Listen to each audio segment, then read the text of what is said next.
Esta semana vamos a estar hablando acerca de los enfoques de la instrucción de las ciencias, así como conceptos que son fundamentales para esta instrucción. Entre estos tres conceptos tenemos la medición, la predicción y la comunicación, o el poder medir, el poder predecir y el poder comunicarse. Existen tres tipos de aprendizajes y experiencias de aprendizaje que se pueden proveer en el aula. La primera es el aprendizaje naturalista y se considera un tipo de aprendizaje abierto, ya que el niño controla tanto lo que hace o sus acciones como las oportunidades que ocurren a través de estas experiencias. Un ejemplo sería, por ejemplo, que el niño se le pueda proveer materiales en un centro de ciencias, por ejemplo, donde el niño básicamente decide qué es lo que quiere hacer. En el aprendizaje informal es también conocido como un aprendizaje guiado, a pesar de que el niño controla tanto la acción como lo que hace, el adulto interviene. Ahí pueden ver que el adulto es listado eh, dentro de este tipo de aprendizaje, o sea que el maestro o el adulto va a intervenir. Sin embargo, el niño todavía tiene control de qué es lo que sucede en dicha actividad. Un ejemplo de esto sería ya, digamos, en un centro de aprendizaje, sobre todo, por ejemplo, en el de ciencias, donde se proveen los materiales y hay un objetivo que el maestro quiere cumplir. Esta perspectiva se dice que es más enfocada, digamos, en lo que creía Vygotsky, ya que se hace énfasis en las relaciones o los intercambios que suceden entre un adulto y un niño o dos personas.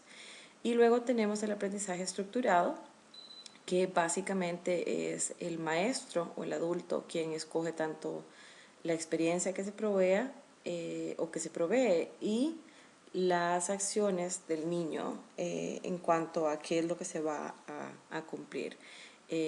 Otra vez, eso se relaciona a la perspectiva de Vygotsky, ya que hay una interacción entre ambos y se cree que inclusive uno va a actuar como el experto y el otro va a ser el novato. Entonces el maestro, por ejemplo, le enseñaría al niño qué es lo que tiene que hacer, o podría ser también un niño ayudándole a otro niño para adquirir el conocimiento.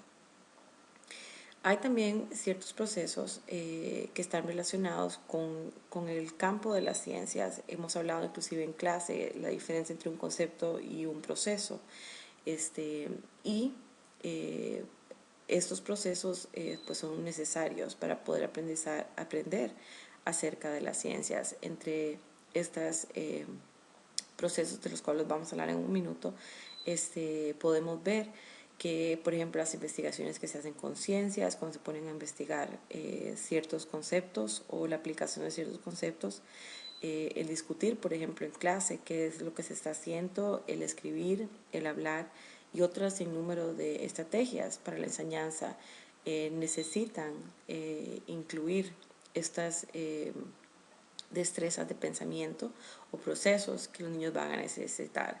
Es importante también recordar que estas destrezas que los niños van a empezar a que los niños desarrollan o que utilizan son progresivas, ya que dependiendo de su edad y de su desarrollo, estado de desarrollo, estas destrezas van a no solamente a progresar o ser más complejas, a manera que ellos van desarrollando esas capacidades, sino también que hay ciertamente en ocasiones algunas de estas destrezas van a ocurrir unas encima de las otras o eh, van a trabajar en conjunto.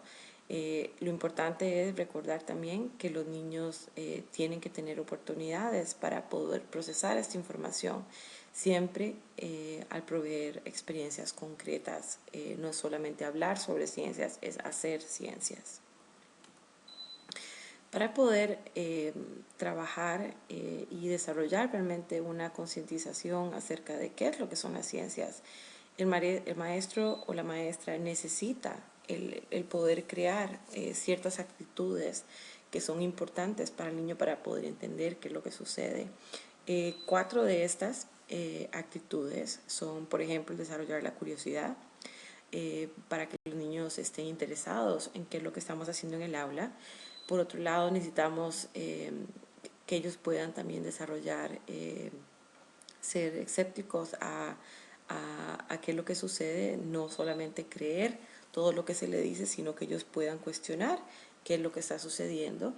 Otra actitud importante es el tener una positiva autoimagen, ya que ellos necesitarán esto para poder tener, poder aplicar los conceptos que estamos enseñando. Y también tenemos que demostrarles, enseñarles que ellos tienen que tener una, que ellos deben realmente conocer cuáles son las diferentes alternativas que tenemos y que el fallar puede ser algo positivo también. Cuando hablamos de todos estos procesos que se desarrollan, como decía yo, son destrezas que van a ocurrir dependiendo de la edad y la maduración de los niños. Como pueden ver aquí, yo he listado algunas de estas destrezas que son apropiadas para diferentes edades. Por ejemplo, el poder observar, el aprender a comparar, el aprender a clasificar, el medir y el comunicar. Serían destrezas que serían apropiadas de desarrollar o se deben esperar que los niños puedan hacer a nivel tanto preescolar como en la primaria. Luego también tenemos estas destrezas, digamos, a nivel intermedio, que realmente es, digamos, de primero a cuarto grado y obviamente un poco más, en los niveles un poco más altos, pero serían, por ejemplo, el poder recolectar información, el organizar esa información, el hacer inferencias de qué es lo que sucede y el poder predecir qué es lo que va a suceder. Y luego tenemos destrezas que van a requerir un nivel de abstracción más elevado y más sofisticado, como lo sería, por ejemplo, el formar hipótesis, el poder entender qué es una variable y cómo separarlas. El tipo de destrezas que los niños van a adquirir estarán ligadas directamente con el tipo de conceptos que vamos a estar pues enseñando en el aula. Nosotros deberemos apoyar el desarrollo de estos conceptos siempre al tratar de identificar cuál es el nivel presente de las operaciones que los niños van a hacer o tendrán que utilizar. Nosotros necesitamos también el poder desarrollar una concientización acerca de qué es lo que están aprendiendo. Necesitamos darles pues mucho tiempo para que ellos no solamente manipulen materiales en el aula, sino también para que ellos exploren. Sin embargo, una de las cosas más importantes para desarrollar estos conceptos es el poder permitir que ellos tengan experiencias en las que ellos por sí mismos van a manipular los objetos. Son experiencias en que ellos van a realmente poder no solamente aprender sobre esos conceptos de manera abstracta, sino de manera concreta.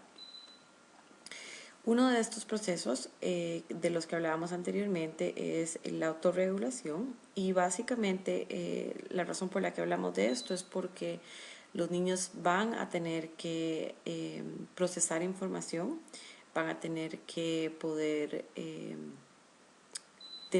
traer esa información de la que ellos que han aprendido y ellos también van a tener que tener oportunidades para entender cómo es que las cosas funcionan de ciertas formas.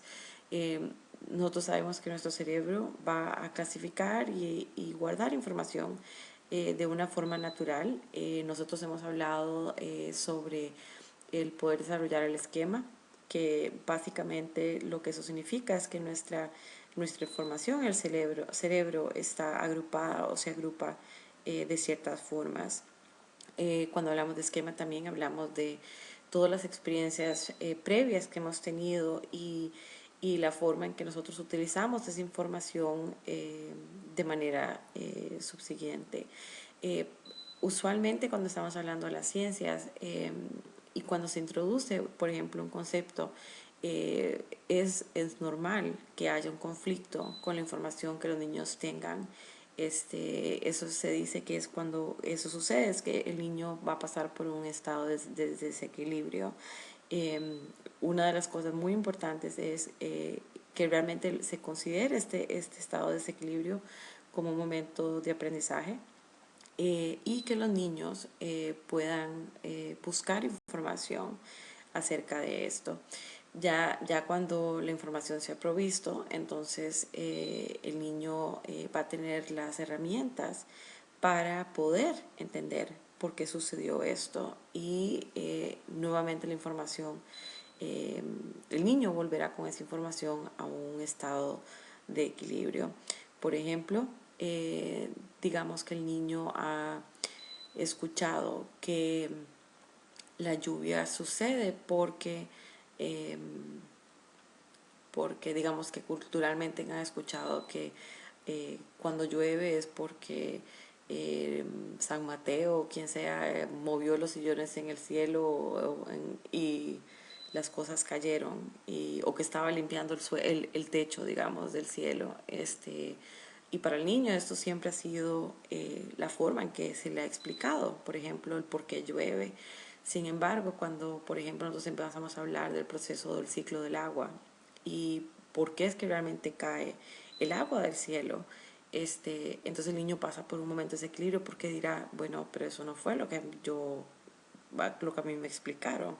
Entonces, cuando el niño se le provee suficiente información y se explica por qué hay ese conflicto, entonces es cuando el niño va a adquirir o va a agregar esa información en su esquema. El poder proveer también eventos discrepantes es parte de este estado de desequilibrio. Esto les ayuda a los niños a tener curiosidad de por qué es que eso pasa, porque es que, por ejemplo, no es que están limpiando el techo del cielo, sino más bien que realmente todo es un proceso del agua, cuando sucede la evaporación y la condensación, etcétera. Y como mencionaba, esos eventos discrepantes, el maestro tiene que saber cómo capitalizar en esos eventos, ya que todo esto será parte del proceso natural de aprendizaje y será parte también de lo que ustedes van a querer enseñarles a los niños.